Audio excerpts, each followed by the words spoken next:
Max, one of the next, probably one of the most important minerals that we have to look at is calcium.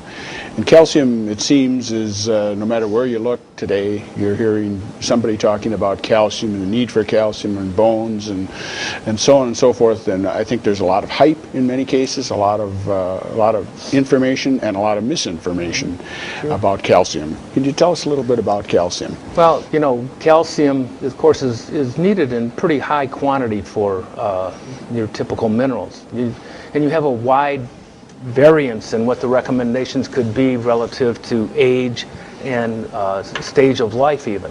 So, you know, there's a lot of misunderstanding in terms of how much you need to take every day and how do I get that? Well, you know, typically in the diet it's dairy foods that are, you know, the thing that can provide the most calcium.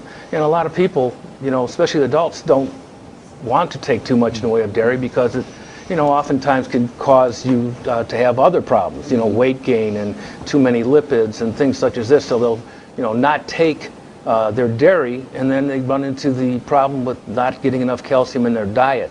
So from that standpoint, when you need, let's say, 1,000 to 1,200 milligrams a day of calcium, people oftentimes will look to supplementation.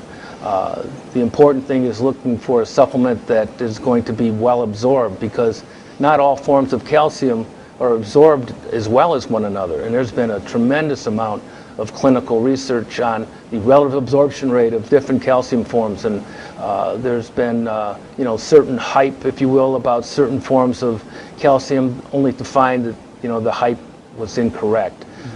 For instance, there's been so much said about calcium citrate being such a great form of calcium, because of its absorption being so much better than calcium carbonate. Well, as it turns out, the calcium citrate is absorbed at about the same rate as calcium carbonate. The big advantage for the citrate is if you truly do have hypochlorhydria. In other words, you can't produce gastric acid to help with the absorption of the inorganic calcium, then the calcium citrate will work better. So it's a good form. And then there's other forms like obviously calcium carbonate, calcium lactate. All these salt forms are absorbed at about the same rate, in the mid-20s or so. Albion produces a calcium glycine chelate, and this absorption rate is about twice that of the inorganic calcium forms, and so it does offer superior absorption and a number of other positive impacts. One thing, you know, with calcium carbonate, the salt form will ionize, come apart in the stomach, and will induce things such as acid rebound, in which you take the calcium carbonate, and calcium carbonate, as you know, is the active ingredient in some of the over-the-counter antacids. And what it will do to your stomach is increase the pH, excuse me, of your stomach, and it does it at a very fast rate. In your body, when the pH of your stomach goes from a resting 2 or 3 and jumps way up rapidly, your body says, oh no, and it secretes a lot of acid to bring that pH down. And then the person taking that can get gas and, you know, little bits of types of gastric distress. With the chelate form, since you don't have that ionization and reaction in the stomach, you avoid that type of problem. So it has the advantage of tolerability.